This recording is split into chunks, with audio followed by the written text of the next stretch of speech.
নির্বাচন হচ্ছে পাকিস্তানে, কিন্তু ভারতের নাম সেখানে ভালো মতো নেওয়া হচ্ছে। কখনো নওয়াজ শরীফ তো কখনো বিলাওয়াল ভুট্টো জাদ্দারি। কিন্তু প্রশ্ন তো হলো, নওয়াজ শরীফ থেকে বিলাওয়াল এরা যখন ভারতকে শত্রু মানে, তাহলে বারবার করে ভারতের নাম কেন আওড়ে পাকিস্তানের জনতার কাছে ভোট চাইছে? আসলে এই দুজন পাকিস্তানি নেতা ভালো মতো জানে ভারতের নাম না নিলে তাদের পার্টি একটাও ভোট পাবে না। এর জন্য দুজন নেতা অনবরত প্রতিদিন ভারতের নাম জপ করছে। সবার প্রথমে নওয়াজ শরীফের কথা বলি তো পাকিস্তানি সেনার তরফ থেকে এই নির্বাচনে তাদের পুরো সাপোর্ট রয়েছে।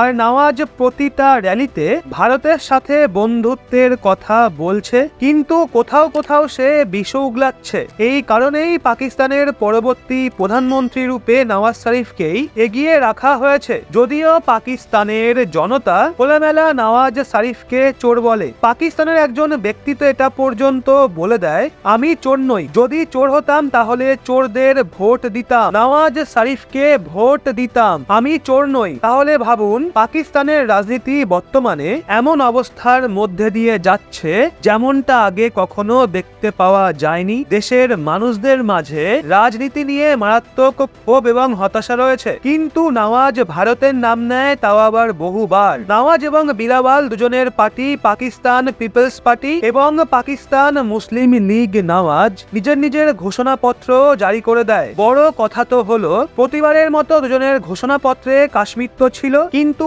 সেই সাথে ভারতের সঙ্গে বন্ধুত্ব স্থাপনের কথাও বলা হয়েছিল। নওয়াজ শরীফ এবং বিলাওয়াল ভুট্টোর মাঝে নির্বাচনে মোকাবিলা পাকিস্তানের জন্য লাভদায়ী যতই না হোক, কিন্তু ভারতের জন্য কোনো বড় মনোরঞ্জনের থেকে কম হবে না। ভারতের সঙ্গে বন্ধুত্বের জন্য পাকিস্তান যেইভাবে মাথা নত করতে তৈরি হয়ে যায়, ঠিক সেইভাবে তারা তাদের সেনাদের খুশি রাখার জন্য কাশ্মীরের কথাও বলে দেয়। নওয়াজ তার ঘোষণাপত্রে প্রতিশ্রুতি দেয় পাকিস্তান ভারত সহ অন্য সব দেশকে শান্তির বার্তা পাঠাবে, কিন্তু একটা শর্ত রয়েছে। ঘোষণাপত্রে বলা হয়েছে নওয়াজ শরীফের পার্টি চায় ভারত আগস্ট 2019-এ জম্মু কাশ্মীরে করা কার্যকলাপকে পাল্টে দিক। এখন এমনটা তো আর হচ্ছে না, কিন্তু চলুন বিলাওয়াল কি বলছে সেটাও শুনে নি। বিলাওয়াল ভারতকে নিয়ে পুরো একটা রচনা লিখে ফেলে আর বলে, আমাদের মনে হয় ভারতের সঙ্গে সম্পর্ক নরমাল করা আঞ্চলিক শান্তি এবং স্থায়িত্বের জন্য অত্যন্ত গুরুত্বপূর্ণ, কিন্তু সেটা কূটনৈতিক চ্যানেলগুলো দ্বারা পারস্পরিক আলোচনার মাধ্যমেই সম্ভব হবে। এর থেকে আপনারা বুঝতে পারছেন ভারতের নাম নিয়েই পাকিস্তানে নির্বাচনের লড়াই চলছে। কি অবস্থাই না হয়েছে পাকিস্তানের। জেনে রাখবেন, বাপ বাপ হতা হে।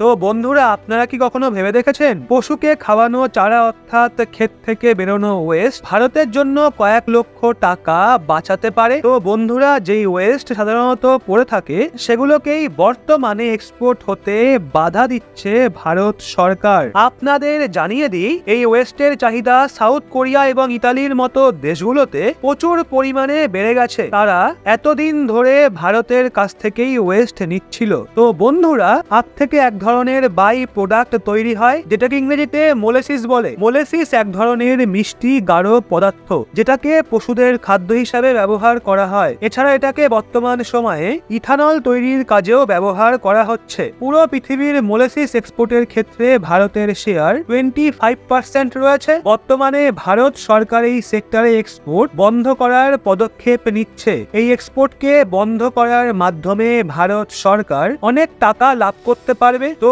বন্ধুরা, বিষয়টাকে পুরোপুরি জানতে ভিডিওটা শেষ পর্যন্ত দেখুন। তো বন্ধুরা, বর্তমানে ভারত সরকার এই মোলেসিসের এক্সপোর্টের ওপর 50% এক্সপোর্ট ডিউটি লাগিয়ে দিয়েছে এবং বর্তমানে ভারতের বিভিন্ন চিনির মিল এবং কৃষকদের এক্সপোর্ট করার থেকে বাধা দেওয়া হচ্ছে। আপনাদের জানিয়ে দিই, 88% পেট্রোলে 12% ইথানল মেশানো হয়, কিন্তু এটাকেই 2026-এর মধ্যে 20% করার চেষ্টা করা হচ্ছে। বিগত বছরে উৎপাদন ভালো না হওয়ার জন্য চিনির দাম কয়েক গুণ বেড়ে গেছিল। এর জন্যই পরে সিদ্ধান্ত নেওয়া হয় যে ইথানলের উৎপাদন কমিয়ে চিনির উৎপাদন বাড়াতে হবে। কিন্তু পরে ভারত সরকার বুঝতে পারে ইথানলের উৎপাদন বাড়ানো বা কমানোর মাধ্যমে চিনির উৎপাদন বাড়ানো যাবে না। এই জন্যই মোলাসিসের এক্সপোর্ট বন্ধ করার নির্দেশ দেওয়া হয়। এবার ভারতে হয়তো মোলাসিসের ভ্যালু কয়েক শতাংশ বেড়ে গেছে, কিন্তু ডেভেলপড দেশ এবং অয়েল প্রডিউসিং দেশগুলোর জন্য এটা শুধুমাত্র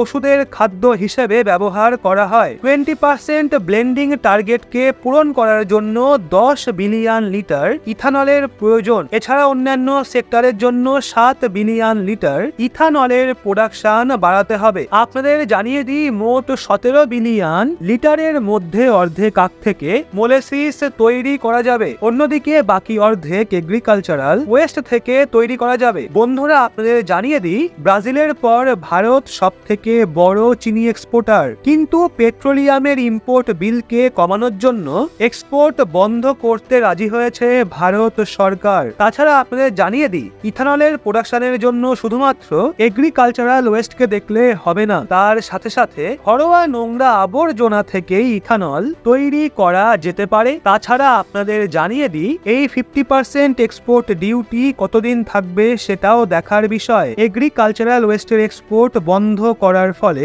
ভারতীয় ইকোনমিতে কোনো ধরনের প্রভাব পড়বে না, কারণ এর বদলে পেট্রোলিয়াম ইম্পোর্ট কমানোর মাধ্যমে টাকা বাঁচানো যেতে পারে। তাছাড়া বর্তমানে যেই সমস্ত দেশগুলো ভারতের কাছ থেকে মোলাসিস ইম্পোর্ট করছে, তারা যদি কোনো বিকল্প না খোঁজে তাহলে হয়তো সমস্যায় পড়তে পারে। তো বন্ধুরা, ভারত কি এক্সপোর্ট না করে ঠিক করছে? কমেন্ট করে জানান। আর অন্যদিকে বন্ধুরা, মালদ্বীপ সিদ্ধান্ত নিয়েছে ভারতের বদলে তুর্কির কাছ থেকে খাদ্য সামগ্রী ইম্পোর্ট করবে, কিন্তু মালদ্বীপ হয়তো ক্যালকুলেশন করতে ভুলে গেছে যে তুর্কির কাছ থেকে খাদ্য সামগ্রী নেওয়ার জন্য তাদের কত টাকা ক্ষতি হতে পারে। তো বন্ধুরা, ভারতের মতো মালদ্বীপে চাল এবং আটা মেন খাওয়ার জিনিস। বর্তমানে চিনি, আটা, চালের ইম্পোর্ট নিয়ে তুর্কির সঙ্গে একটা এগ্রিমেন্ট সাইন করে নিয়েছে মালদ্বীপ, যেখানে মালদ্বীপ এবং ভারতের মধ্যে মাত্র 700 কিলোমিটারের দূরত্ব রয়েছে। তো অন্যদিকে তুর্কি এবং মালদ্বীপের মধ্যে দূরত্ব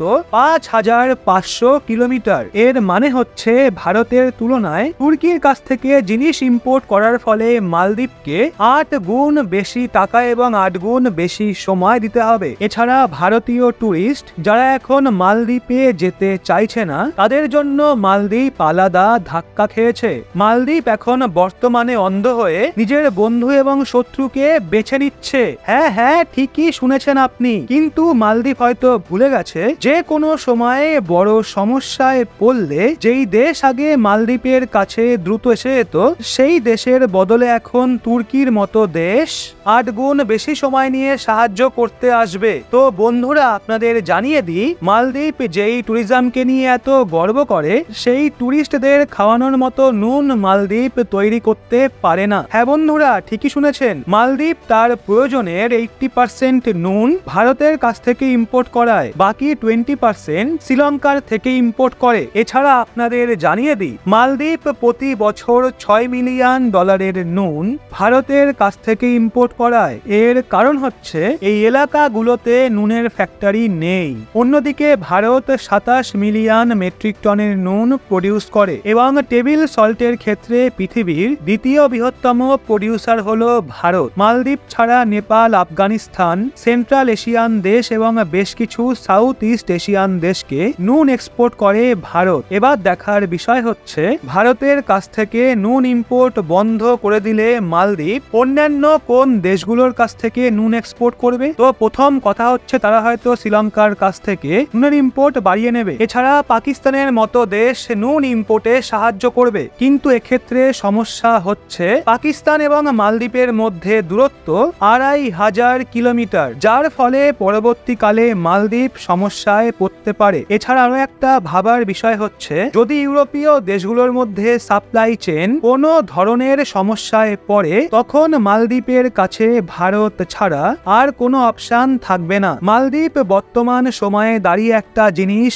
ভালো মতো বুঝে গেছে যে ভারতের শত্রুরা মালদ্বীপকে খুবই ভালোভাবে সাহায্য করবে, কিন্তু অন্যদিকে ভারত এই ছোট ছোট দেশগুলোকে সাহায্য করার জন্য প্রত্যেকবার এগিয়ে যায়, কিন্তু কিন্তু এই দেশগুলোই প্রত্যেকবার ভারতকে সমস্যায় ফেলে। তো বন্ধুরা, এই সম্পূর্ণ বিষয় নিয়ে আপনার কি মনে হয়? এই দেশগুলোকে নিয়ে আপনি কি বলবেন তা নিচে কমেন্টে অবশ্যই জানান। আর এরকমই লেটেস্ট ইনফরমেটিভ ভিডিও পেতে চোখ রাখুন রহস্য বাংলার পর্দায়।